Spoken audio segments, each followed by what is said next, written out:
I never knew a human heart could make a sound when it shattered, but mine did. It cracked loud enough that I heard it in my ears, a sharp ring that cut through the chaos in front of me. Arya's voice trembled. Rue wouldn't meet my eyes, and Leo, my own best friend, stood shirtless behind her, looking like he wished he could vanish into the wall. My hands were shaking so hard, I had to close them into fists.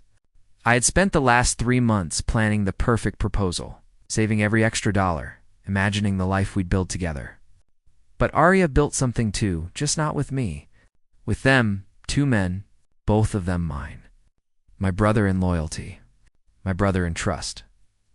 I didn't mean to fall, Arya whispered. But she didn't just fall. She dove, she stayed. She lied. And when I finally walked away, when I finally reached the street, something inside me didn't just die, awakened. The kind of pain that doesn't break you, it remakes you. I thought the night couldn't get any worse. Then my phone buzzed. A message from Evelyn, Kadaria's quiet friend who never spoke unless necessary. If you want the truth, meet me tonight. You don't know even half of what they did. It's when I realized the betrayal wasn't complete.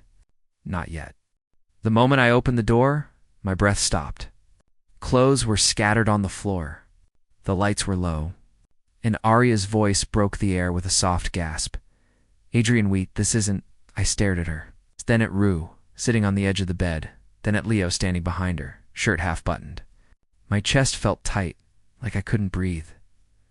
Tell me I'm dreaming, I said. Tell me this is some sick joke. Leo stepped forward. Adrian, I swear this wasn't planned. I don't shut up, I said.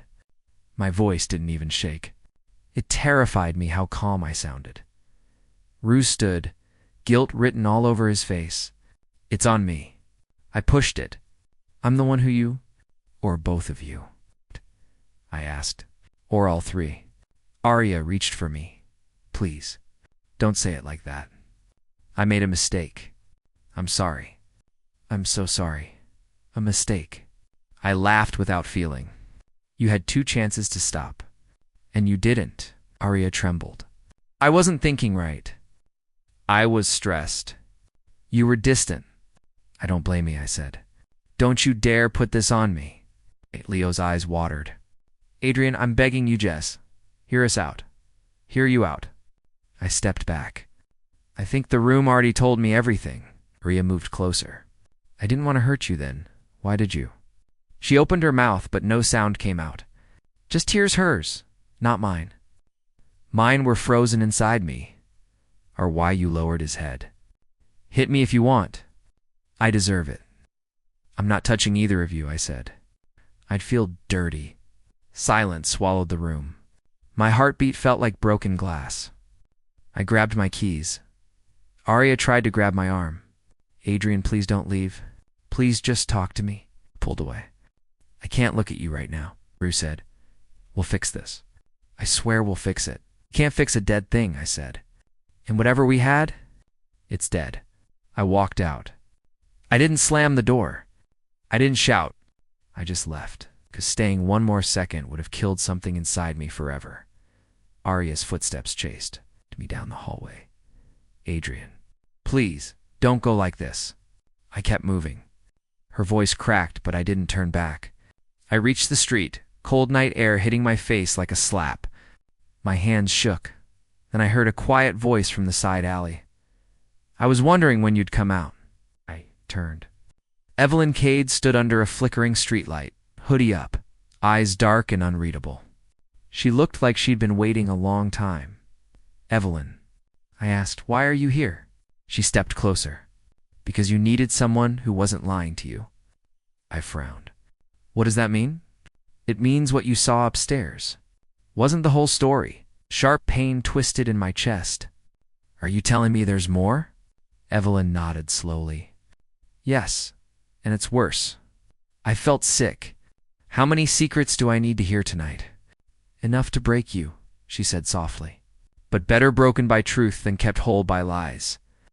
I swallowed hard. Just say it. Tell me everything. Not here, she whispered. Come with me. I have proof. All of it, Why would you even help me?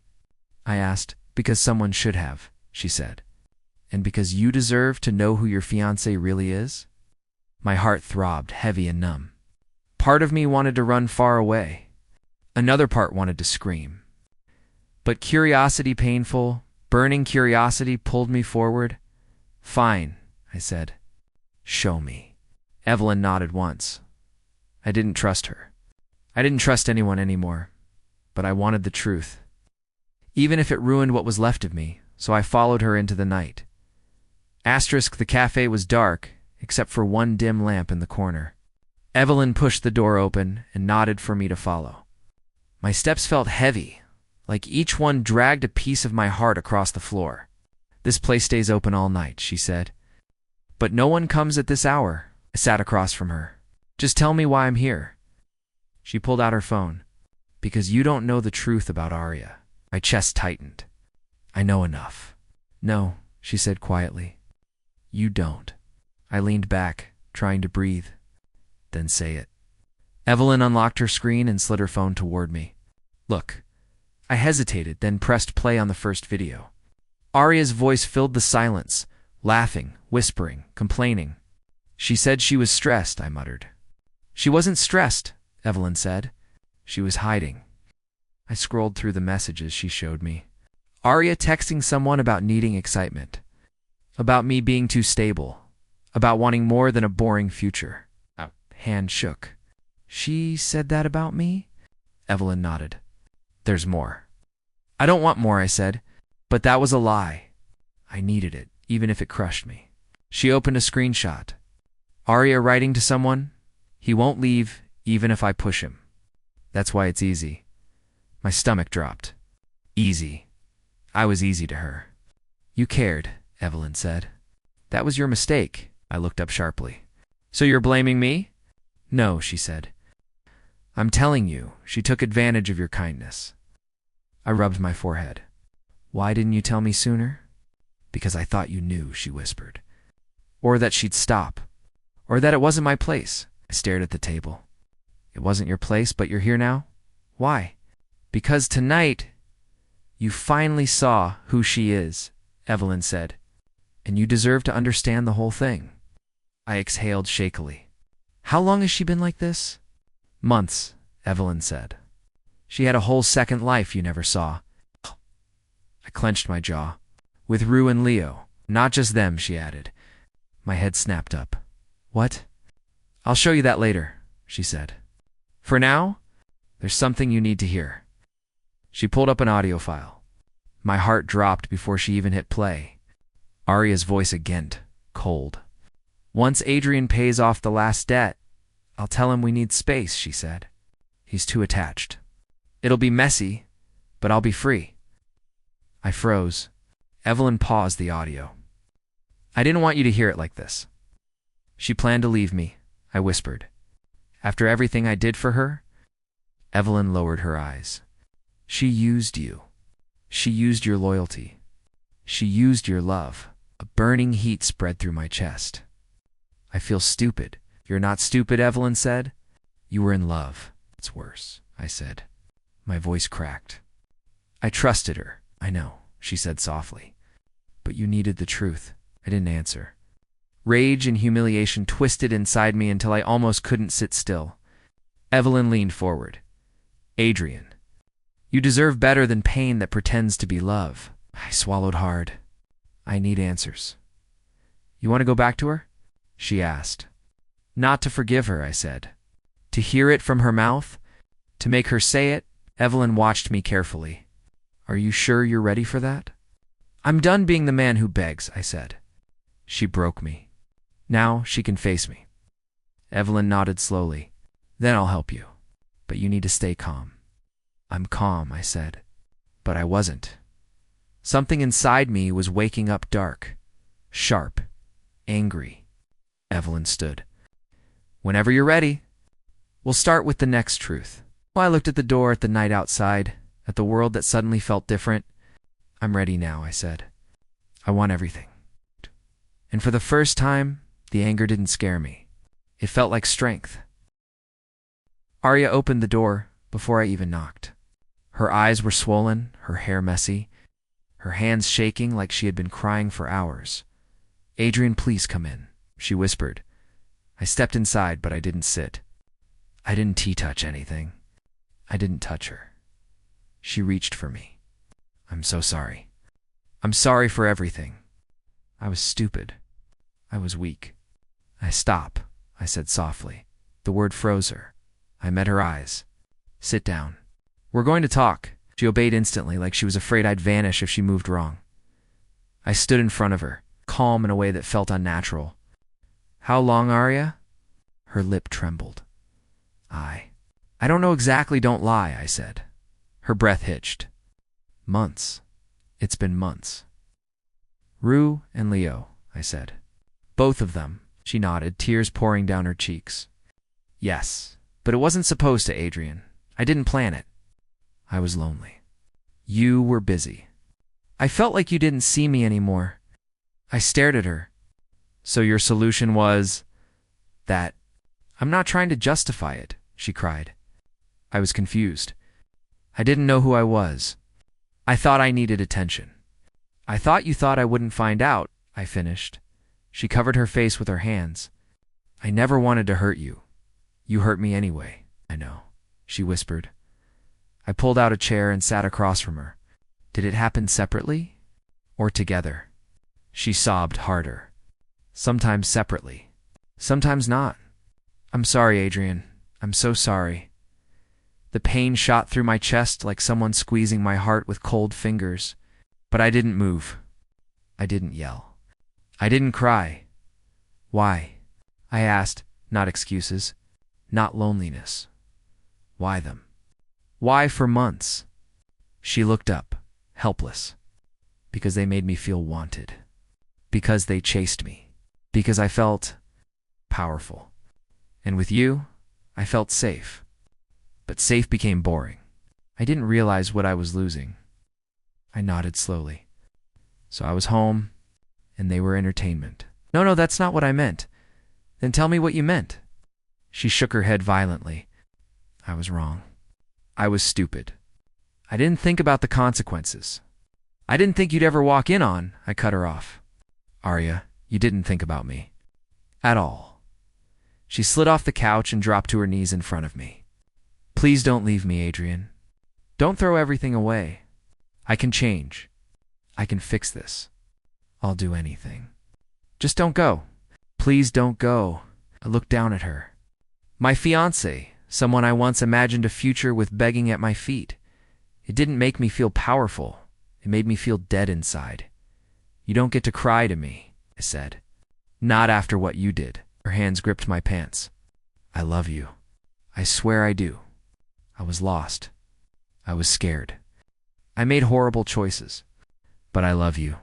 Please believe me, love," I said quietly. "Love doesn't look like what you did." She bowed her head. Her tears hit the floor. "Adrian," she whispered, voice shaking, "tell me what to do. Tell me how to make you stay." "You can't," I said. Her body shook with silent sobs. The sound echoed around the room like something breaking. I stood. She clutched my leg in panic. Please don't walk away like this, Adrian. Please just stay tonight. Talk to Melette. Me explain everything. You explained enough," I said. And I heard every word. She tried to crawl closer, but I stepped back. For the first time, it wasn't out of anger. It was because I finally saw her clearly. "I'm not yours to cry to anymore," I said. Her sobs rose, desperate and raw. I walked to the door. "Adrian," she screamed, "don't leave me alone. Please." I opened the door. Her voice cracked behind me, sharp enough to cut skin, but I didn't turn back. Not this time. Not ever again. I stood on the rooftop where we used to celebrate every victory, every win, every stupid milestone that only meant something because we were together. Now the air felt heavier, like the place had swallowed all the memories and turned them into ghosts whispering around me. I didn't come here for nostalgia. I came to end something. Rue was already there, leaning on the railing like he was waiting for a punishment he knew he deserved. Leo paced behind him, running his hands through his hair over and over. When they saw me step forward, The whole rooftop seemed to fall quiet. Rue tried to speak first. Adrian, I lifted a hand. Just say what you came to say. His shoulders dropped. Everything that happened with Arya, it was my fault. I pushed her. I manipulated situations. I made her believe you didn't care, that you were distracted, that I understood her better. His voice cracked. I knew it was wrong, but I kept doing it. I wanted her, and I let that want ruin everything. Leo swallowed hard, eyes shiny. I wasn't supposed to be part of it, he whispered. But I was jealous, man. I've always been jealous of you. The way people trust you. The way opportunities fall into your hands. Even the way Arya looked at you. He rubbed his face. I hated that envy, but instead of dealing with it, I acted on it. I let myself fall into her arms when she was confused. And I knew exactly what I was doing. Hearing them admit everything didn't feel like relief. It felt like watching a slow, pathetic unraveling. I thought I'd be angry, maybe furious enough to grab one of them by the collar, but instead I just felt tired. Tired in a way that sank into my bones. So that's it? I asked quietly. That's what you wanted to say? Rue shook his head, desperate. No. I wanted to take responsibility. I won't blame Arya. I created the cracks, and she fell through them. I betrayed you. I hurt you. I know saying sorry doesn't deserve forgiveness, but I don't want your sorry, said Leo, stepped closer, voice shaking. Adrian, please. We were stupid. We were selfish. But you mattered to us. You still do. I laughed once, dry and hollow. If I mattered, this wouldn't have happened. Leo took one more step, like he thought closeness would fix the wreckage. When he tried to hug me, I stepped back instantly, like his touch would burn me. His face twisted with guilt and fear. Don't, I said. Don't ever try to pretend we're the same people we were before. They stared at me like they were waiting for me to explode, but I didn't. There was nothing left inside me sharp enough to cut. I felt detached, like I was watching the scene from the outside. You know what hurts the most? I said slowly. Not losing Arya, not losing you too. I took a breath, steady and cold. It's realizing she was never mine to lose. If she could be taken, she'd never belong to me in the first place. Rue's head dropped. Leo wiped at his eyes. I continued, You didn't steal her from me. You just showed me who she was, and who the two of you are. Rue stepped forward. Adrian, please. At least let me stop. My voice didn't rise, but it carried enough weight to silence both of them. I don't need revenge. I don't need to hurt you back. Life has a way of balancing things on its own. Leo's lips trembled. So what do you need? Distance, I answered. And I'm taking it now. I walked past them, not looking back. Their silence followed me like a shadow, but for the first time in weeks, my chest felt lighter. Maybe pain didn't always need to end with destruction. Sometimes it ended with walking away, and I was finally ready to walk. My phone buzzed while I sat alone on the edge of my bed, staring at the wall like it might give me answers. When I saw Evelyn's name flash across the screen, my chest tightened. Part of me wanted to ignore it, but something told me she wouldn't call unless it mattered. I answered, Yeah. Her voice was soft, almost hesitant. Adrian, can you come outside? I need to talk to you. There's something I should have told you earlier. Those words hit harder than I expected. I found her standing near my building's entrance, arms crossed against the cold, expression heavy with guilt. When she saw me, she exhaled like she'd been holding her breath. Thank you for coming, she said quietly. What's wrong? I asked. There's more, she whispered. More you don't know about Arya. My stomach twisted. Evelyn, I'm not sure how much more I can take. And that's why I didn't say it before. I didn't want to hurt you. She reached into her bag and pulled out a small recording device. But you deserve the full truth, even if it's ugly. I stared at it. What is that? An audio file, she said. A conversation between Arya and Rue. It was recorded a few weeks before everything happened. Her voice trembled. I wasn't supposed to have it, but I overheard things. I kept it because something felt wrong. I didn't move to take it, not at first. My hand felt heavy, like touching the device would make everything real again. Adrian, she said softly, listen when you're ready. But you need to hear how they talked about you. I finally took it from her fingers. They brushed mine for a moment, warm, steady, real. I pressed play. Aria's voice came first, sharp and dismissive. Adrian's too soft. Honestly, it makes using him way too easy. Rue's laugh followed, low and bitter. Yeah, but that softness is useful. His family connections alone could open half the doors you want. Just pretend you're still interested. Aria scoffed. I'll act sweet, he'll fall for it, and I'll get what I need. After that, whatever. My thumb froze on the device. My breath felt thin. I didn't pause it, didn't throw it, didn't say a single word. I just listened as they talked about me like I was nothing more than a tool, something to be used, then discarded. When the recording ended, the silence felt like a weight on my chest. Evelyn sat beside me on the bench near the building's entrance, close enough to offer comfort but still giving me space. I'm sorry, she whispered. I should have told you sooner, but you were already breaking. I didn't want to push you further. I looked at her, really looked. There was no hidden agenda. No guilt coated in excuses, no manipulation disguised as concern. Just honesty. Just someone choosing to stand beside me when everyone else had walked away. I'm not angry at you, I said. Not even a little. She blinked. You're not? No, I breathed.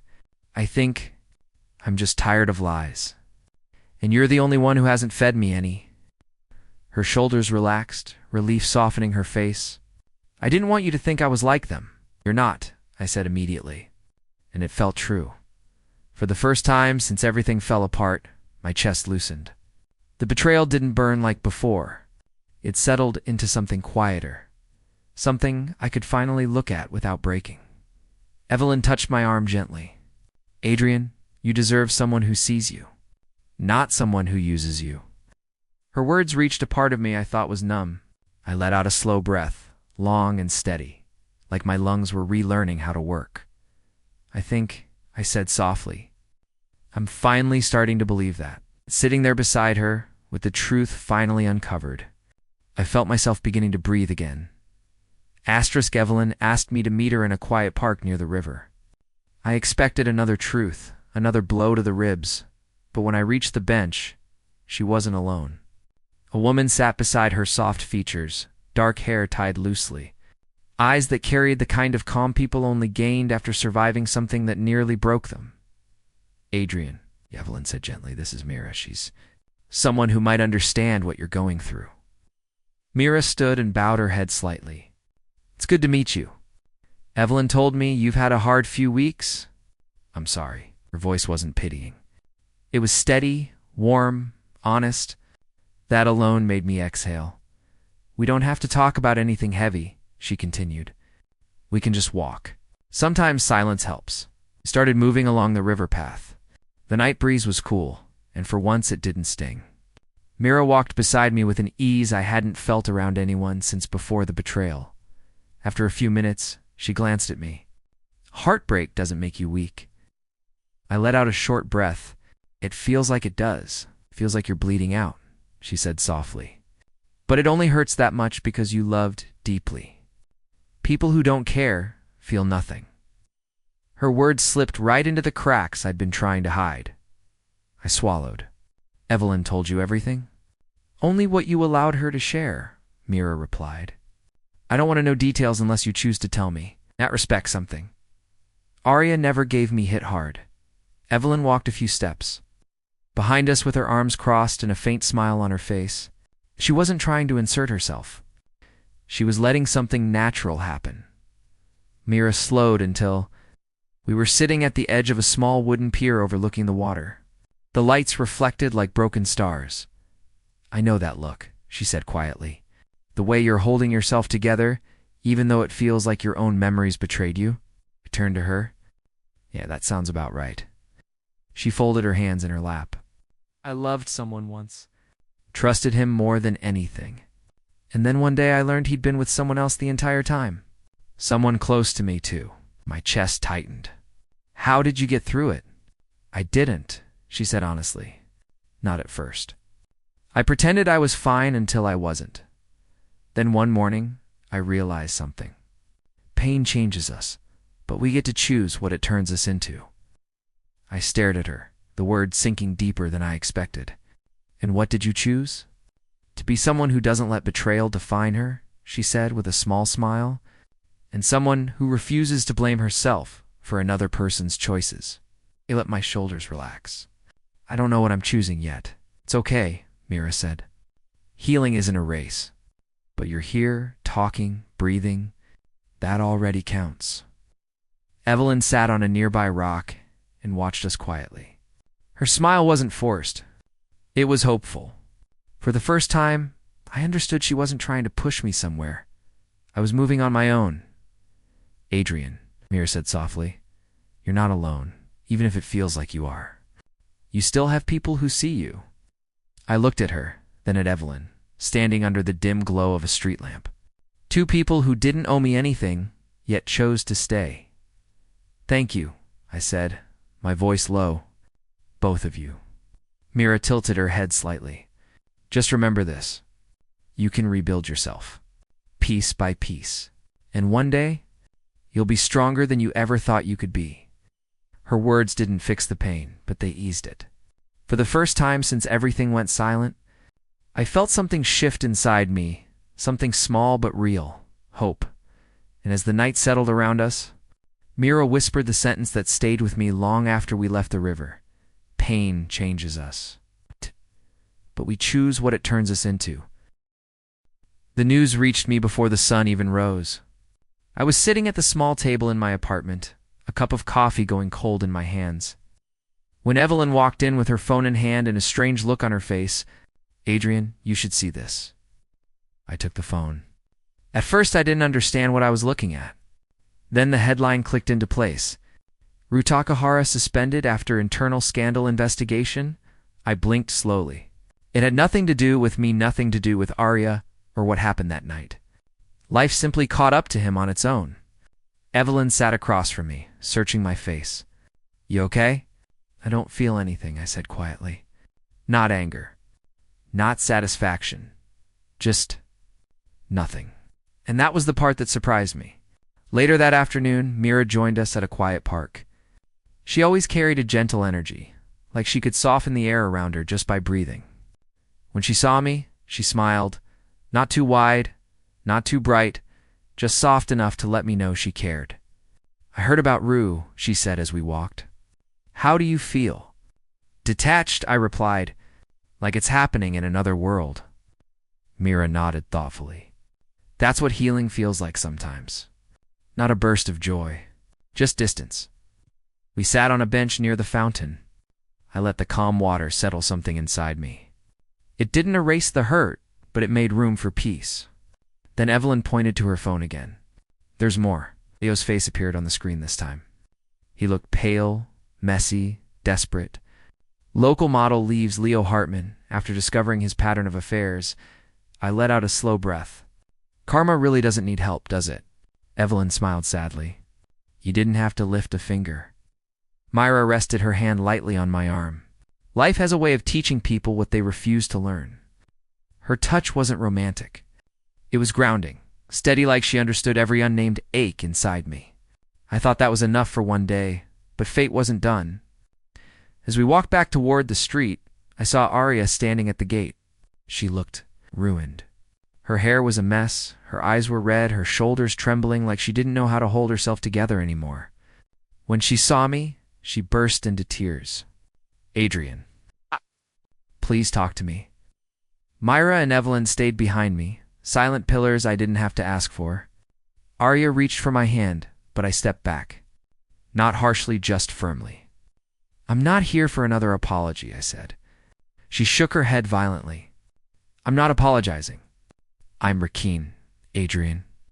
I don't know how to breathe without you. I don't know who I am anymore. Her voice cracked so painfully that the old me would have rushed forward to comfort her. But that man wasn't alive anymore. Arya, I said softly, You were supposed to find yourself before breaking other people. I know, she sobbed. I messed up. I destroyed everything. I deserve all of this. I know I do, but I just want you to understand I loved you. I really did. I'm lost without you. I looked at her, and for once, my heart didn't twist. It didn't bleed. It just accepted.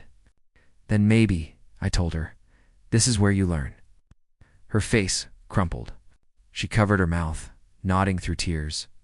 Then she turned away, taking slow, broken steps down the street until her sobs faded into the distance. I exhaled. A long, quiet breath that felt like releasing 100 pounds I'd carried for too long. Mira stepped beside me. Are you okay?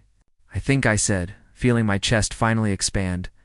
I'm stronger than I was yesterday. Evelyn smiled, gentle but proud. Karma started the cleanup. Now you get to rebuild. And as the wind brushed against my skin, I realized something. My healing had already begun. I woke up that morning, and for the first time in weeks, I didn't feel the weight of betrayal pressing against my chest. The sunlight hit my apartment differently, softer somehow, like the world had been paused and was finally letting me breathe. I made coffee, brewed it slow, and for the first time, I tasted it without thinking about Arya, Rue, or Leo. Just me. Evelyn texted early, asking if I wanted to meet for a walk. Mira had joined her yesterday on a trip to a small bookstore she loved, and she said I should come along next time. I replied yes. I needed people like them around, steady, real, and honest. The park was quiet, early spring leaves brushing in the wind. Mira smiled when she saw me, warm and genuine. No pretending, no judgment. Morning, she said. Ready to look at some books that won't betray you? I chuckled, a real laugh, rusty but freeing. I think I can handle that. Evelyn was already sitting on a bench nearby, watching, smiling quietly. She didn't hover, didn't interfere.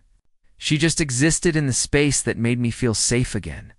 I realized how rare that was to be seen and not used inside the bookstore. Mira wandered to the shelves, pulling out novels I'd never read. You know, she said softly, pain doesn't make you weak.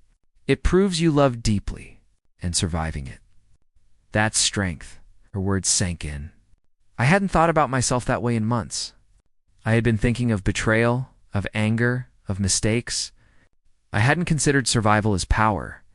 But hearing it from her, seeing her calm certainty, I felt it in my chest. We sat in the corner with books scattered on the floor. Mira told me about her own heartbreak, about a man she trusted who had let her down in ways that felt endless. I listened, nodding, letting her honesty wash over me. I didn't have to hide. I didn't have to prove anything. You've been through hell, she said finally, but you're still here. That matters more than anything else. I looked at her, and in that moment, I realized I wanted to protect this connection. Not rush into something romantic, but value it, feel it, and maybe slowly let it grow. Evelyn joined us, leaning against the doorway, her arms crossed, her eyes calm. You're doing well, she said. Keep building. Don't let anyone drag you back into the past. I nodded, letting both of them into my heart in a way I hadn't allowed anyone for months. I felt myself starting to rebuild, not for Arya, not for revenge, not for pride, but for me, for Adrian Vale. That evening, I took out my sketchbook. I hadn't touched it since everything fell apart. Lines, colors, shadows, shapes, they spilled out of me like anger and grief transformed into something new.